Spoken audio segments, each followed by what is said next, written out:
조갑제 TV 시청자 여러분 안녕하십니까? 2024년 12월 28일 새벽 5시 24분입니다. 어제 민주당이 중심이 되어 가지고 야당이 한덕수 대통령 권한대행을 탄핵 소추함으로써 최상목 부총리가 권한대행이 되었습니다. 그러니까 권한대행의 권한대행, 제2기 권한대행이 되었습니다. 자, 이게 어떤 결과를 초래할 것이냐 하면은 앞으로 계속 권한대행 탄핵 소추가 이어질 가능성이 있습니다. 왜냐하면은 한덕수 권한대행이 탄핵 소추된 이유는 지금 결혼이 되어 있는 헌법재판관 3명을 충원하기 위해서 국회가 3사람을 추천하는 동의안을 통과시켰는데 한덕수 권한대행이 예상외로 갑자기 이거는 권한대행이 할 수 있는 일이 아니다. 더구나 국민의힘이 반대하고 있다. 그러니까 여야가 합의를 해오라. 합의가 없으면 나는 못하겠다. 이렇게 나왔기 때문입니다. 그런데 이것은 국회에게 주어진 추천권입니다. 국회가 3사람의 재판관 후보를 추천하게 되어 있습니다. 대통령 또는 권한대행이 할 수 있는 것은 그것을 거부할 수 있는 권한이 없습니다. 자동적으로 임명하게 되어 있는데 이번 경우에는 그 조심성이 상당히 많은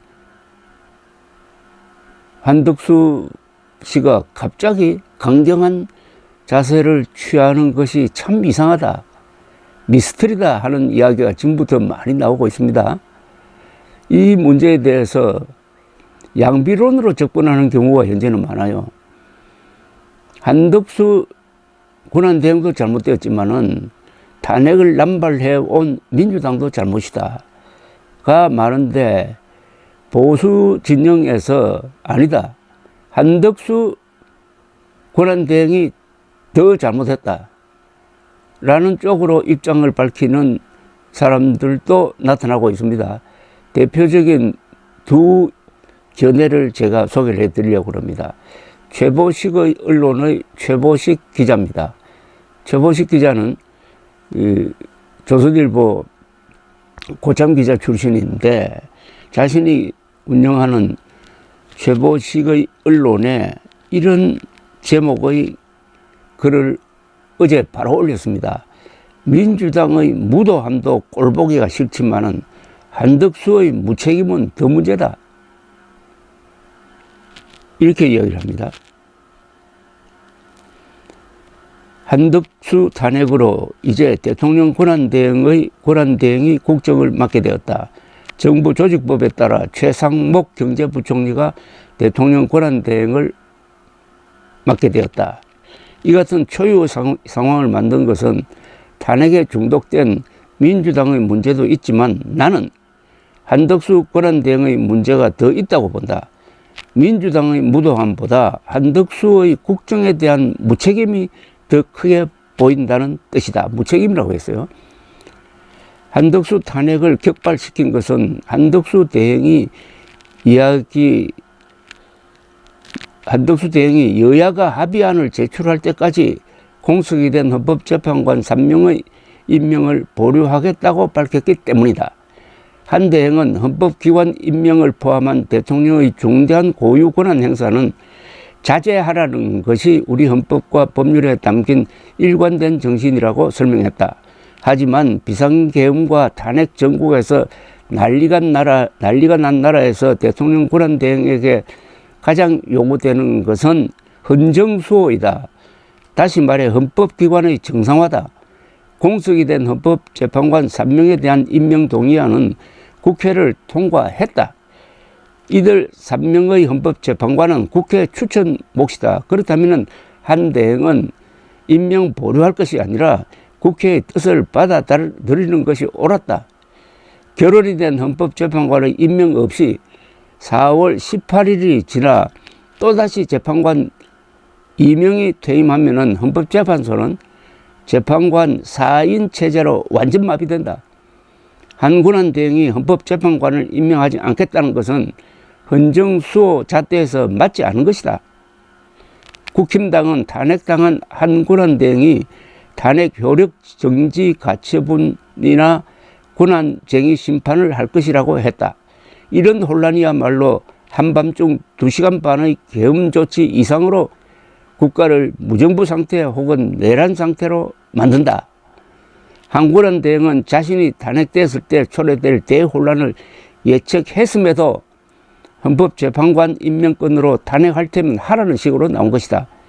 마치 헌법재판소의 윤 대통령 탄핵재판 진행을 방해한 것처럼 했다. 한군안 대행이 왜 이렇게 나왔는지 미스터리다. 대통령을 대신해 국정 안정을 책임져야 하는 위치에서 너무 무책임한 태도였다. 또 하나의 칼럼을 소개해 드리겠습니다. 보수 언론으로서 이 의료대란 등 윤석열 대통령의 실정을 가장 저널리즘의 원칙에 맞게 비판해온 언론을 하나를 꼽으라면 저는 동아일보를 꼽습니다. 이 동아일보의 김성년 논설위원이 쓴 칼럼의 제목은 한덕수 대행은 왜 탄핵을 자초했을까입니다. 소개해드리겠습니다. 한덕수 대통령 권한 대행은 스스로 탄핵을 선택한 것이다. 또 권한 대행의 대행이라는 전대미문의 혼란도 자기 의지로 선택한 것이다. 그러니까 이번 요 탄핵만은 한덕수 대행의 선택이었다는 이야기입니다. 40년 공직생활 동안 변혁보다는 안정적 관리를 중시했고 제3자건 역사건 누군가의 평가를 늘 신경 쓰면서 산 인물답지 않다. 그의 1차 책임은 선출된 대통령이 부재한 현 상황을 안정 속에 최대한 단축시키는 일이었다. 황당한 계엄을 실행에 옮긴 윤석열 대통령이 하루라도 국정의 책임자로 있어서는 안 된다는 점에 대해 한 대행도 100% 동의할 것이라 확신한다. 헌재 재판관 임명은 폭탄 돌리기 놀이처럼 작동할 일이 아니다. 그저 내 앞에서 터지거나 다음으로 넘긴 뒤 터지길 바랄 일이 아니란 뜻이다. 40년 동안 장관, 청와대 수석, 대사, 부총리, 총리까지 안 해본 게 없는 한덕수 대행이야말로 이런 고난도 문제를 풀 책무가 있다. 자기 손으로 재판관 3명을 임명했어야 했다. 관운이 억세게 좋았던 그에게 던져진 운명이라면 운명일 것이다. 한 대행은 폭탄을 다음 사람에게 넘기고 빠져나온 것에 가깝다. 기회주의적이라는 이야기죠. 최상목 경제부총리, 이주호 사회부총리처럼 다음 순번 대행들이 헌재 재판관을 임명할지는 의문이다. 최 부총리는 어제 더불어민주당을 향해 탄핵 재고를 요청했고 이주호 부총리는 입장문 발표 때 곁에 서 있었다. 일주일에 한 명씩 국무위원 탄핵이 생길 수도 있다. 그러는 민주당도 민주당이지만은 총리와 부총리가 이렇게 무책임해서 되겠나? 한 대행은 정치적 합의 필요성과 황교안 권한대행 관례를 거론하지만 핑계일 뿐이다. 이런 코미디 같은 일을 바라보는 국민들은 안중에도 없는 듯하다. 한 대행의 헌재 재판관 임명 거부는 시간을 끌어달라는 국민의힘 요청과 무관치 않을 것이다.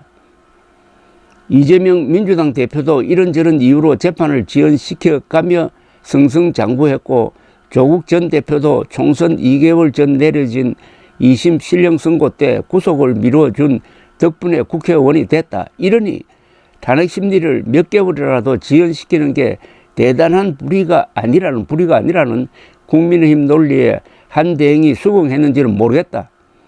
여기에 본회의장 질의응답을 통해 민주당 의원 수십 명과 얼굴을 붉히며 숱하게 싸웠던 한 대행의 개인 경험도 영향을 미쳤을 수 있다. 그럼에도 이것만으로는 설명이 부족하다. 민주당 주장대로 대통령 욕심 때문일까? 그렇지 않다고 본다.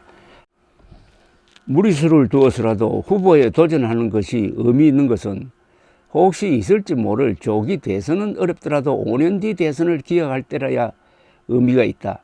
1949년생으로서 지금 75세인 한 대행에게 5년 뒤란 없다. 윤 대통령과 나눈 의리와 우정이 변수일 수 있지만 역시 큰 이유는 아닐 것 같다. 한 대행이 노무현의 총리, 윤석열의 총리를 지낼 수 있었던 것은 대통령과 국정은 함께해도 이념적 동지는 되지 않았다는 뜻일 것이다. 노무현식 정치와 이념에 경도됐다면 그가 노무현 퇴임 1년 만에 이명박 정부의 주미대사직 제안을 수락하지 못했을 것이다. 같은 이유로 계엄으로 탄핵과 수사를 앞둔 윤 대통령을 위해 역사적 혹평을 뒤집어썼을까 싶다. 옛 사람들은 사람의 말보다는 그의 발길을 보라고 했다. 한 대행은 평생 국리민복을 다짐했겠지만 그는 다른 곳을 향해 떠났다. 우리 편 목소리와 해야 할 책무 사이에 낀 상태에서 책임 회피를 선택했다는 것 외에는 설명할 길이 없다. 공직에서 수많은 결정을 내렸던 그였지만 인생을 건 결단을 강요받는 순간은 없었을 것이다.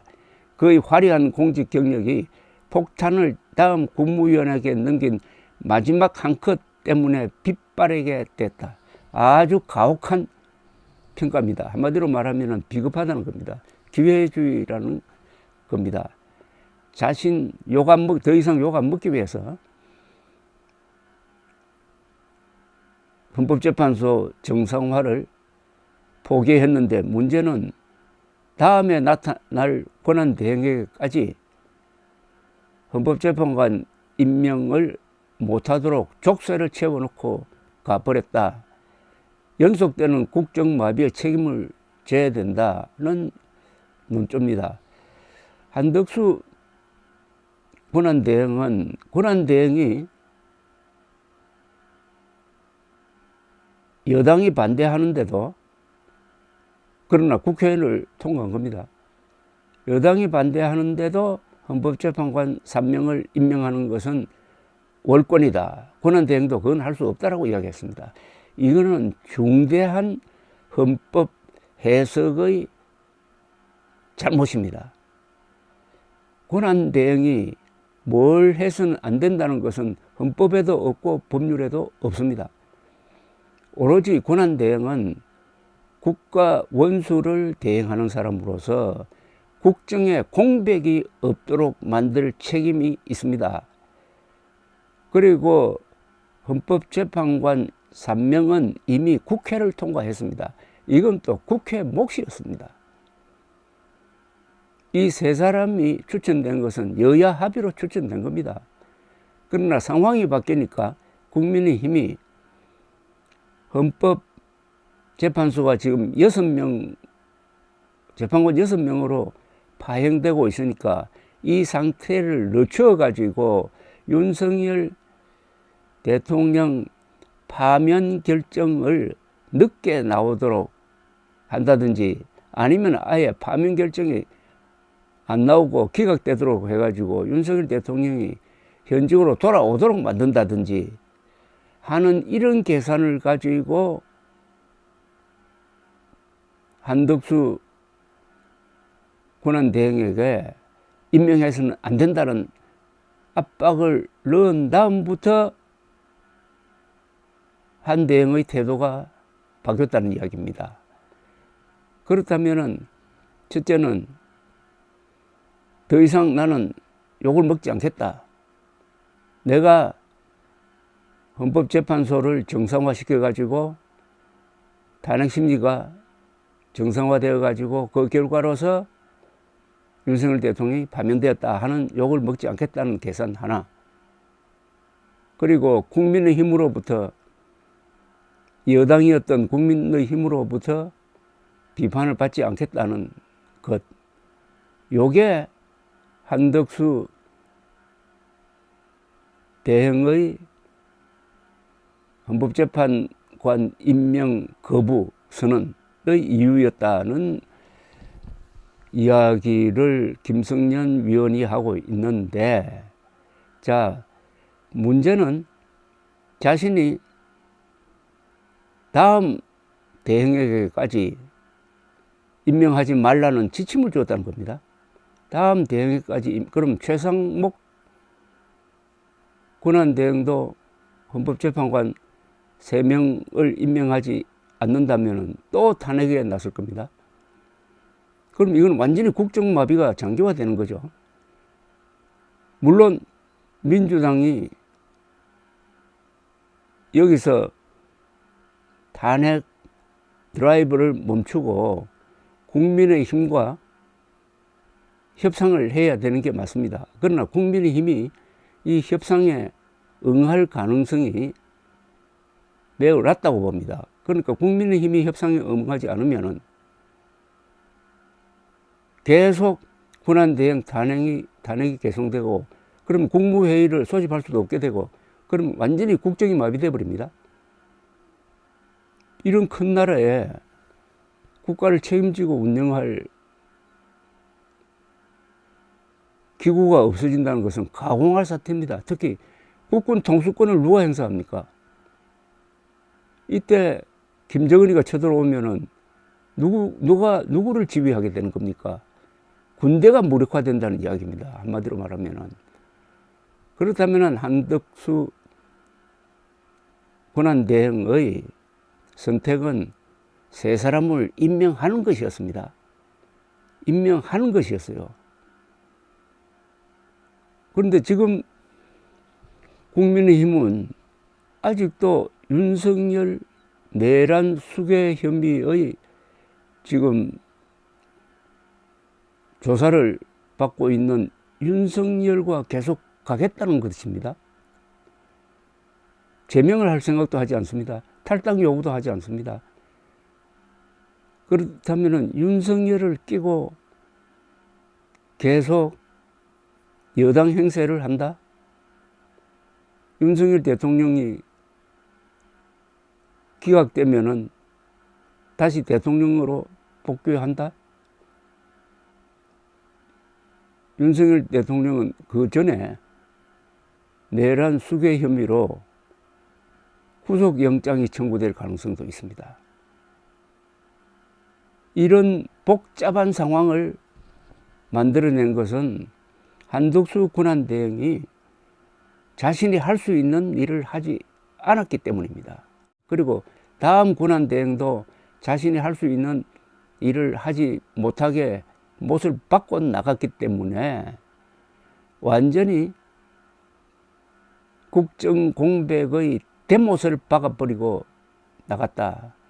그렇다면은 한덕수 전 국무총리가 어떤 인생을 살아온 사람이냐, 그걸 돌아보면 알게 되는 거죠. 윤석열 대통령의 이런 말도 아닌 정치를 보조해온 사람이 한덕수 씨 아닙니까? 특히 의료 대란에서 이건 안 됩니다라는 이야기를 하지 않고 계속 전공의들을 자극해가지고 의료 대란을 악화시킨 그 자리에 한덕수 국무총리가 있었습니다.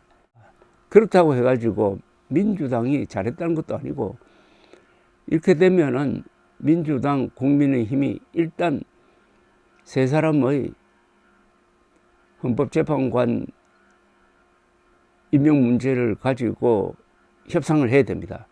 협상을 하는 과정을 국민들이 지켜보게 될 것입니다. 그러면 국민들의 여론이 어느 한쪽으로 쏠리게 될 것입니다. 그것이 결국은 권한대행으로 하여금, 최권한대행으로 하여금 헌법재판관 3명을 임명해가지고 정상적으로 헌법재판소가 운영되고 정상적으로 윤 대통령 탄핵 심리가 이루어져서 이 문제를 빨리 깔끔하게 매듭짓도록 하는 것입니다. 헌법재판소가 할 수 있는 중에서 가장 엄중한 것이 대통령 탄핵 여부를 결정하는 겁니다. 그걸 9명이 해야지 6명이 하도록 내버려 두면은 그 결과에 누가 승복하겠습니까? 야구는 9명이 해야 되는데 6명이 경기하도록 하면은 관중들이 들고 일어날 것 아닙니까? 누가 6명이 하도록 하고 있느냐? 그 책임을 아마 묻게 될 것입니다. 역사에 남는 일이 될 것입니다. 한덕수 국무총리는 자기답게 공직을 마무리했습니다. 감사합니다.